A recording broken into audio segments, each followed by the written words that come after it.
China के साथ coexist करता था। रूफ ऑफ द वर्ल्ड के नाम से मशहूर ये देश न केवल अपनी अलग पहचान रखता था बल्कि कई हजारों साल पुराना था। इनिशियली ये 3 प्रोविंस में बटा था, पहला यूसांग, दूसरा अमदो और तीसरा खाम। लेकिन 7th सेंचुरी में इन तीनों प्रोविंस को मिलाकर एक यूनिफाइड तिब्बत की नींव डाली गई। इस पर राज करने वाली पहली डायनेस्टी यारलुंग डायनेस्टी बनी, जिसके पहले राजा नामरी सोंगसेन थे। इनके ही राज में लहासा को तिब्बत की कैपिटल बनाया गया। लगभग 7th सेंचुरी से 9th सेंचुरी तक तिब्बत सेंट्रल एशिया में एक ऐसा शक्तिशाली किंगडम बनकर उभरा जिस पर सोंगसेन गैम्पो, ट्रिसोंग डेटसन और रैलपकान जैसे महान राजाओं ने राज किया और अपने शासनकाल में तिब्बत की डोमिनेंसी को पूरे एशिया में स्टैब्लिश किया। खासकर ट्रिसोंग डेटसन ने तिब्बत आर्मी को इतना मजबूत बनाया कि दुश्मन एम्पायर की सेनाएं भी तिब्बत के सामने फीकी थी। लेकिन परेशानी ये थी कि उस दौर में भी चाइना तिब्बत को पाने के सपने देखता था और दोनों किंगडम के बीच बाउंड्रीज को लेकर विवाद काफी गहरा था।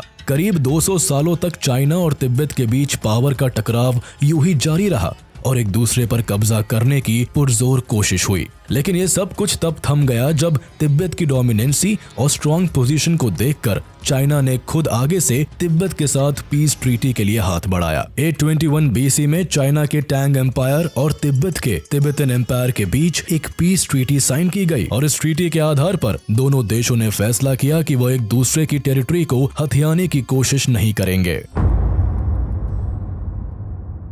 7th से 9th सेंचुरी तक सोंगसेन गैम्पो और ट्रिसोंग डेटसन जैसे महान राजाओं के शासनकाल में तिब्बत ने जहां एक स्ट्रॉन्ग इंपीरियल रूल को देखा, वहीं इसी दौरान तिब्बत में बुद्धिज्म ने भी धीरे धीरे पनपना शुरू किया और आने वाले दशकों में बुद्धिज्म तिब्बत से इस तरह जुड़ गया कि ये उनकी आइडेंटिटी का एक अहम हिस्सा बन गया। इसकी शुरुआत सबसे पहले किंग सोंगसेन गैम्पो से हुई, जिन्होंने तिब्बत में बौद्ध धर्म को बढ़ावा देने में सबसे अहम भूमिका निभाई। दरअसल महाराजा गैम्पो ने 2 बुद्धिस्ट लड़कियों से मैरिज की जो कि चाइना और नेपाल से थी। ये दोनों ही पत्नियां अपने साथ बुद्धिस्ट स्टैच्यूज, स्क्रिप्चर्स और बुद्धिस्ट सेक्रेड ऑब्जेक्ट्स को लेकर तिब्बत में आई और इन्हीं के इन्फ्लुएंस में आकर सोंगसेन गैम्पो ने भी बुद्धिज्म की राह चुनी।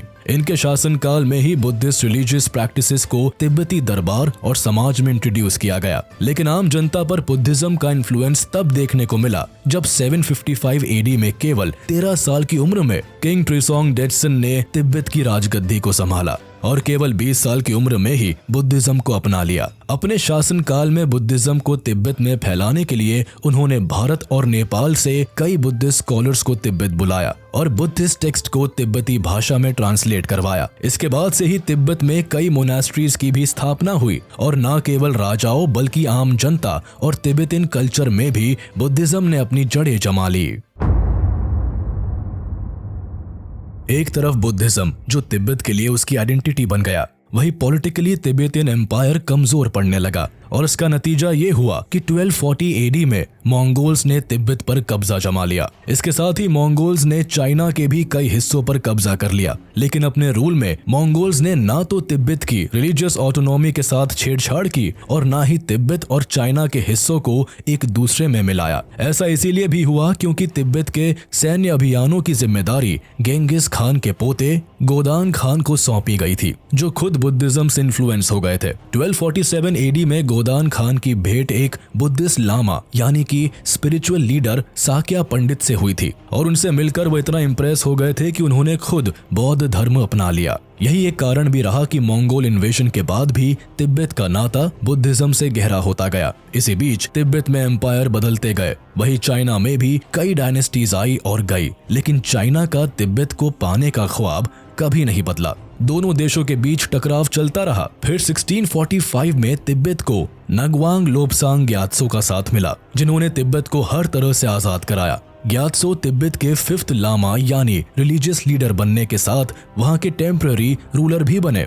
इन्हें तिब्बत के इतिहास में द ग्रेट 5th कहकर भी बुलाया गया और इसके बाद कई दशकों तक तिब्बत एक इंडिपेंडेंट स्टेट की तरह एग्जिस्ट करता रहा। लेकिन इनकी आजादी को मंगोल्स नाम का ग्रहण 1717 में फिर से लगा, जिन्होंने तिब्बत को एक बार फिर अपने कब्जे में कर लिया।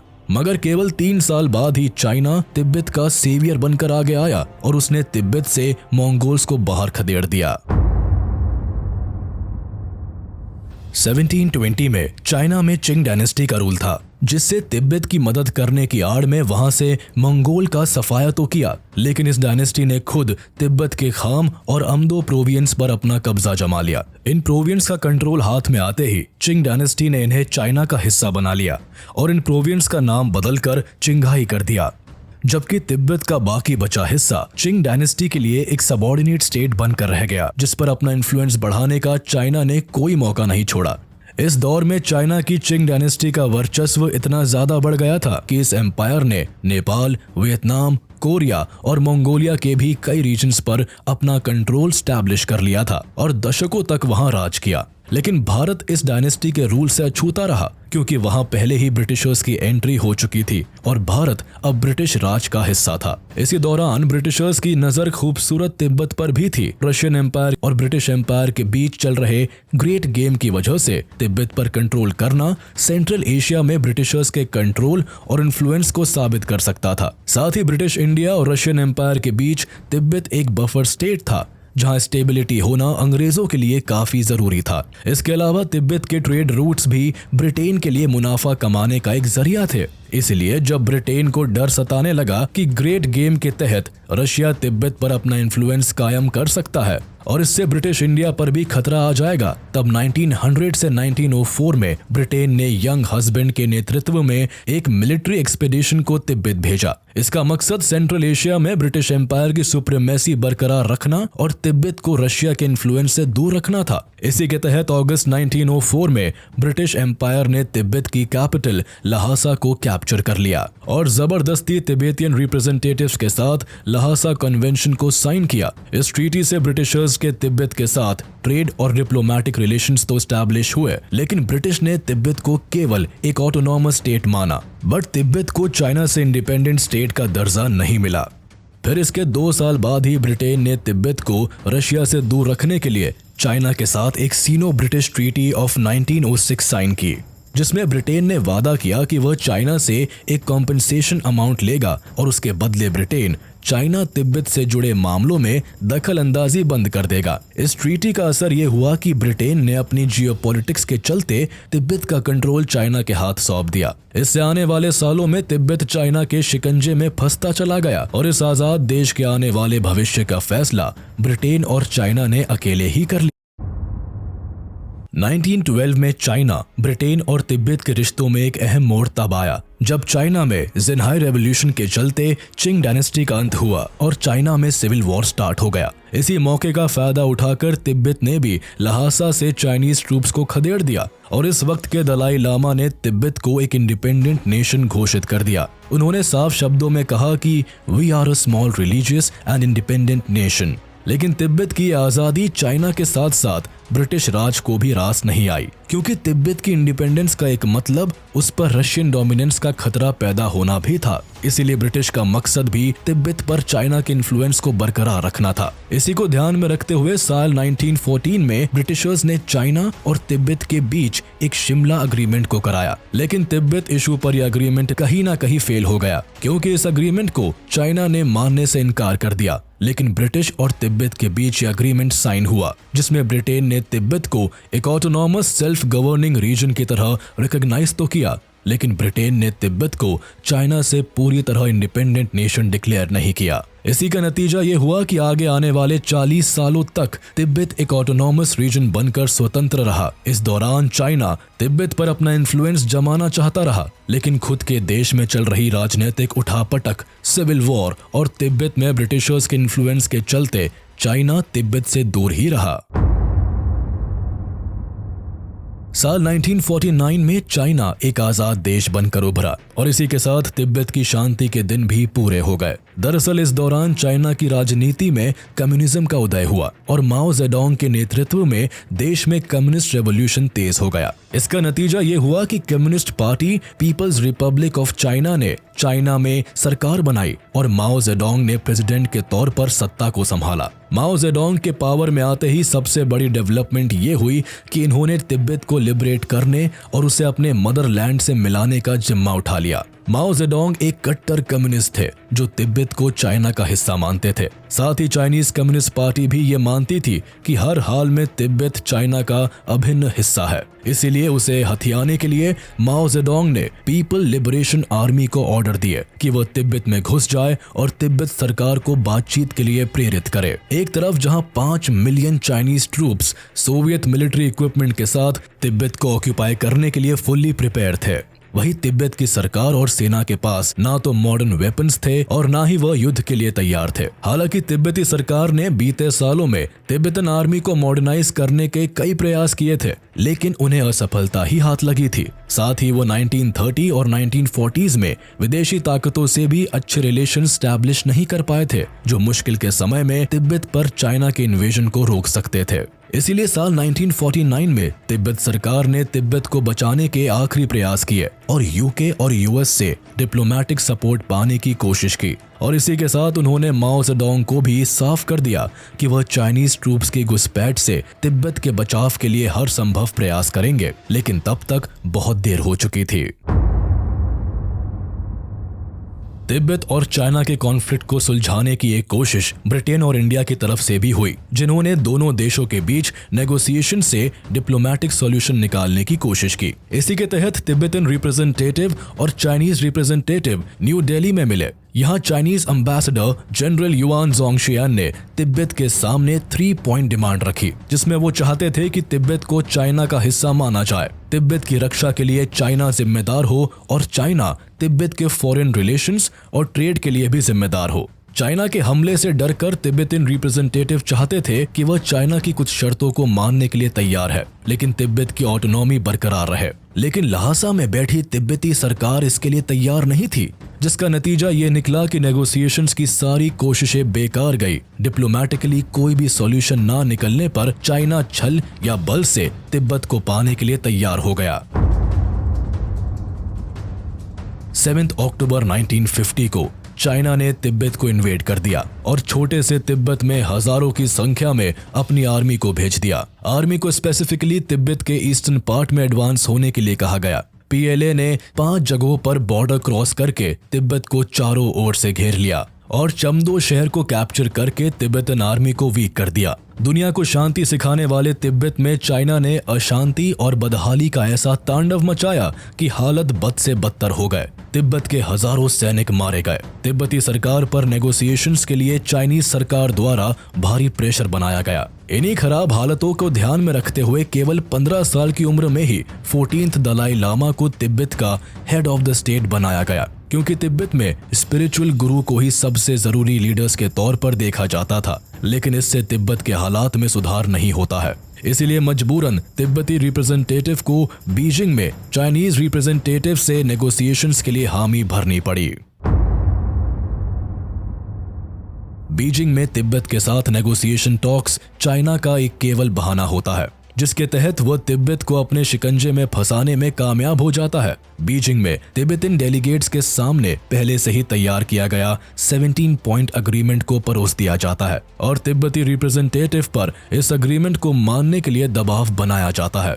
इस अग्रीमेंट में तिब्बत पर चाइना के अधिकार को साफ कर दिया जाता है कि तिब्बत चाइना का हिस्सा है, लेकिन साथ ही साथ अग्रीमेंट में चाइना ये भी वादा करता है कि तिब्बत की ऑटोनॉमी बरकरार रहेगी। तिब्बत में सदियों से चले आ रहे बुद्धिज्म का सम्मान किया जाएगा और तिब्बत के एग्जिस्टिंग पॉलिटिकल सिस्टम में चाइनीज गवर्नमेंट द्वारा कोई बदलाव नहीं किया जाएगा। साथ ही 17 पॉइंट अग्रीमेंट में यह भी कहा गया था कि दलाई लामा के स्टेटस, पावर और पोजीशन से कोई छेड़खानी नहीं होगी। हालांकि तिब्बत को चाइना के पहले पॉइंट से साफ इनकार होता है, लेकिन चाइना के बाकी पॉइंट्स को मद्देनजर रखते हुए इस अग्रीमेंट को तिब्बत मान लेता है। आम जनता और 16 साल के दलाई लामा भी तिब्बत के इंटरनल पॉलिटिकल मैटर में चाइना के इंटरफेरेंस की न होने वाली बात से इस अग्रीमेंट को मान लेते हैं। नेगोशिएशन की आड़ में चाइना तिब्बत से अपना फैसला मनवा जरूर लेता है, लेकिन आने वाले सालों में वह अपने प्रोमिसेस पर खरा उतरने में बुरी तरह फेल होता है और ये 17 पॉइंट अग्रीमेंट ही तिब्बत के लिए एक बड़ी मुसीबत बन जाते हैं। रिलीजियस फ्रीडम और तिब्बत के कल्चर को बचाने का ढोंग चाइना के इरादों के तले ज्यादा सालों तक नहीं टिक पाता। एक एक करके चाइना खुद अपने अग्रीमेंट से मुकरने लगता है और चाइना न केवल तिब्बत के पॉलिटिकल सिस्टम में दखलंदाजी करता है, बल्कि चाइना तिब्बत की मोनेस्ट्रीज और रिलीजियस इंस्टीट्यूशन को भी इन्फ्लुएंस करना शुरू कर देता है। साल 1954 में दलाई लामा चाइना के दौरे पर जाते हैं। वहां के मॉडर्नाइजेशन, डेवलपमेंट और इंफ्रास्ट्रक्चर से वह काफी प्रभावित होते हैं और उनकी ही तरह कई लामा को चाइना के दौरे पर बुलाकर उन्हें पूरी तरह अपने इन्फ्लुएंस में लेने की कोशिश करता है। लेकिन तिब्बत में चाइना डेवलपमेंट और मॉडर्नाइजेशन को इंट्रोड्यूस करने के बजाय उनके रिसोर्सेज को एक्सप्लॉइट करने लगता है। चाइना का तिब्बत को लेकर वन कंट्री, वन कल्चर और वन नेशन का ख्वाब होता है, जिसे माओ जेडोंग पूरा करने के लिए सभी पैंतरे अपनाते हैं। धीरे धीरे करके चाइना तिब्बत के ट्रेडिशन और कल्चर को खोखला करना शुरू कर देता है और तिब्बत से उसकी आजादी भी कॉम्प्रोमाइज हो जाती है। साल 1956 में दलाई लामा भारत के दौरे पर आते हैं और यहाँ तिब्बत के गुरिल्ला फाइटर से मुलाकात के बाद उन्हें तिब्बत में चाइना की बढ़ती मजबूत पकड़ का एहसास होता है, जो आने वाले सालों में और भी तेज हो जाती है। चाइना अपने कल्चर को तिब्बत पर कई मायनों से इम्पोज करता है, जिससे लोगों में गुस्सा, फ्रस्ट्रेशन और विद्रोह की भावना बढ़ने लगती है। चाइना तिब्बत को लिबरेट करने के बजाय अपनी ताकत के तले उसे इंपीरियलाइज करने के लिए एड़ी चोटी का जोर लगा देता है। तिब्बत में आम लोगों को भी भारी सप्रेशन का शिकार होना पड़ता है। कई जगहों पर गांव तक को आग लगा दी जाती है। ढेर सारे वॉर क्राइम्स होते हैं। साल 1959 में तिब्बत में विद्रोह की एक ऐसी आग देखने को मिलती है जिससे पूरे तिब्बत में हंगामा मच जाता है। चाइना के खिलाफ तिब्बत की जनता प्रोटेस्ट पर उतर आती है। ल्हासा में तनाव हद से ज्यादा बढ़ जाता है। इसी बीच चाइनीज सरकार दलाई लामा को एक स्पेशल थिएटर परफॉर्मेंस के लिए चाइना में आमंत्रित करती है, लेकिन उनकी शर्त ये होती है कि दलाई लामा बिना सुरक्षा और बिना बॉडीगार्ड्स के आए। इस डिमांड का इमीडिएट इफेक्ट ये होता है कि तिब्बत की जनता ये मान लेती है कि चाइना दलाई लामा के खिलाफ साजिश रच रहा है और उनकी जिंदगी खतरे में है। इसी के खिलाफ तिब्बतन लोगों की तरफ से एक बड़ी अपराइजिंग देखने को मिलती है। अपने लामा को प्रोटेक्ट करने के लिए तिब्बती जनता सड़कों पर उतर आती है। बढ़ते तनाव के बीच जब चाइनीज गवर्नमेंट और दलाई लामा का कम्युनिकेशन ब्रेक हो जाता है, तब चाइना की तरफ से भी काउंटर अटैक देखने को मिलता है। चाइनीज सरकार अपने सोल्जर्स को तिब्बत की कैपिटल ल्हासा में भेजकर उसे चारों ओर से घेर लेती है। ऐसे में अपने लामा को बचाने के लिए जनता दलाई लामा के पैलेस पोटाला पैलेस के बाहर खड़ी हो जाती है।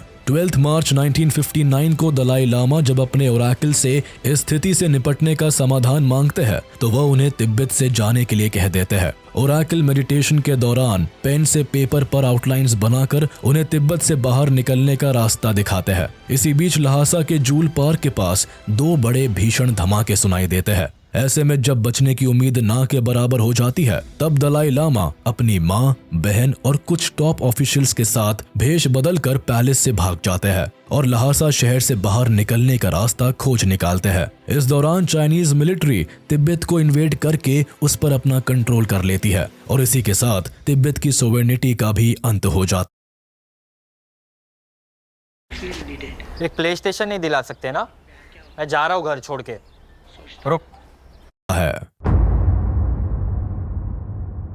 ल्हासा से निकलकर दलाई लामा भारत का रुख करते हैं। दूसरी तरफ चाइनीज गवर्नमेंट दलाई लामा को पकड़ने के लिए एक्सटेंसिव सर्च ऑपरेशंस को अंजाम देती है। कई प्लेन्स को दलाई लामा की खोज में लगाया जाता है, लेकिन कई रातों तक चलते चलते दलाई लामा ईस्टर्न हिमालयाज की पहाड़ियों पर पहुंचते हैं। हालांकि एक बार चाइनीज प्लेन्स काफी करीब से भी गुजरते हैं, लेकिन वह दलाई लामा को पहचानने में चूक कर जाते हैं। इस सफर में बिना पानी, खाना और शेल्टर की वजह से दलाई लामा को काफी परेशानी से गुजरना पड़ता है, लेकिन इस दौरान उनको मदद अमेरिका के CIA से मिलती है, जो इंडिया और तिब्बत के हिमालय रीजन में पहले से ही स्टेशन थी। दरअसल अमेरिका को डर था कि चाइना तिब्बत कॉन्फ्लिक्ट की वजह से मल्टी नेशन वॉर्स की शुरुआत ना कर दे। इसके अलावा कोल्ड वॉर के चलते सोवियत यूनियन पहले ही चाइना का एलाय देश था, इसलिए अमेरिका को भी तिब्बत को सपोर्ट देना जरूरी था ताकि कम्युनिज्म के एक्सपेंशन को काउंटर किया जा सके। इसीलिए अमेरिका की CIA तिब्बत के रिमोट एरियाज में तिब्बतन लोगों को गुरिल्ला वॉरफेयर की ट्रेनिंग दे रही थी और उन्हें चाइना के खिलाफ तैयार कर रही थी। दूसरी तरफ 2 हफ्तों तक चलने के बाद दलाई लामा आखिरी तिब्बतन विलेज पर पहुंचते हैं, जो इंडियन बॉर्डर पर था। यहाँ से वो प्राइम मिनिस्टर जवाहरलाल नेहरू को चिट्ठी लिखते हैं और तिब्बत की स्थिति को समझाते हुए वो उनसे भारत में शरण लेने की मांग करते हैं। इस चिट्ठी के मिलते ही जवाहरलाल नेहरू आसाम राइफल्स के सोल्जर्स को भेजते हैं और इंडियन बॉर्डर पर पूरे सम्मान के साथ दलाई लामा का भारत में स्वागत करते हैं। 31 मार्च 1959 को दलाई लामा अपने ग्रुप के साथ भारत के अरुणाचल प्रदेश में प्रवेश करते हैं और भारत के धर्मशाला में तिब्बत गवर्नमेंट को फॉर्म करते हैं। दलाई लामा के तिब्बत छोड़ने के बाद यह आजाद देश चाइना की टेरिटरी का हिस्सा बन जाता है। 28 मार्च को तिब्बतन गवर्नमेंट को डिसॉल्व कर दिया जाता है और तिब्बत की आइडेंटिटी केवल इतिहास बन जाती है। चाइनीज फोर्सेस जबरदस्ती तिब्बत में अपने वन नेशन, वन कल्चर और वन रूल की थ्योरी तिब्बत पर थोपती चली जाती है। इसका नतीजा ये होता है कि तिब्बत के लोगों को बुरी तरह सप्रेस किया जाता है। इनके ट्रेडिशन, कल्चर की आइडेंटिटी को नुकसान पहुंचाया जाता है। चाइना के रूल से खफा होकर जिन तिब्बतन ग्रुप्स ने हथियार उठाए, उन्हें अमेरिका ने सपोर्ट दिखाते हुए गुरिल्ला वॉरफेयर में कई साल तक ट्रेनिंग दी। हालांकि तिब्बतन गुरिल्ला वॉरफेयर में ज्यादा बेहतर कुछ नहीं कर पाए, इसलिए कुछ साल बाद अमेरिका ने भी अपने हाथ ऊपर उठा लिए। इसके बाद चाइना तिब्बत के खिलाफ और भी अग्रेशन शो करने लगा। तिब्बत में 6000 से ज्यादा Buddhist monasteries and cultural sites को तबाह कर दिया जाता है। साल 1966 से 1976 के बीच हजारों लाखों तिब्बतियंस या तो चाइना के सप्रेशन से मारे जाते हैं या फिर भुखमरी से मर जाते हैं। जो तिब्बत चाइना की तरह डेवलप होने के सपने देख रहा था, वहाँ लोगों में गरीबी, भुखमरी और भी ज्यादा बढ़ जाती है। इतिहास में जिस तिब्बत ने कभी फेमाइन्स को नहीं झेला, वो चाइना के रूल में एक बड़े फेमाइन से गुजरता है, जिसमें 3 लाख से भी ज्यादा मासूम तिब्बती लोग अपनी जान गंवा बैठते हैं। चाइना तिब्बत के नेचुरल रिसोर्सेज को भी बुरी तरह एक्सप्लॉइट करता है और फॉरेस्ट को तबाह करके उनके रिसोर्सेज को एक्सप्लॉइट कर देता है। तिब्बत के खिलाफ ब्रूटैलिटी में चाइना इस हद तक गिर जाता है कि अपने न्यूक्लियर टॉक्सिक वेस्ट को वह तिब्बत में डिस्पोज कर देता है। इसी का नतीजा है कि आज तिब्बत चाइना के सबसे अंडर डेवलप्ड और हाई पॉवर्टी वाले रीजन्स में से एक है। कभी खूबसूरती और शांति का प्रतीक कहलाने वाला ये देश आज केवल दुख और बदहाली से गुजर रहा है। हालांकि चाइना के रूल के खिलाफ तिब्बत में आवाज कई बार उठी है, लेकिन तिब्बत का अब चाइना के चंगुल से निकलने का हसीन ख्वाब केवल एक ख्वाब ही रह गया है।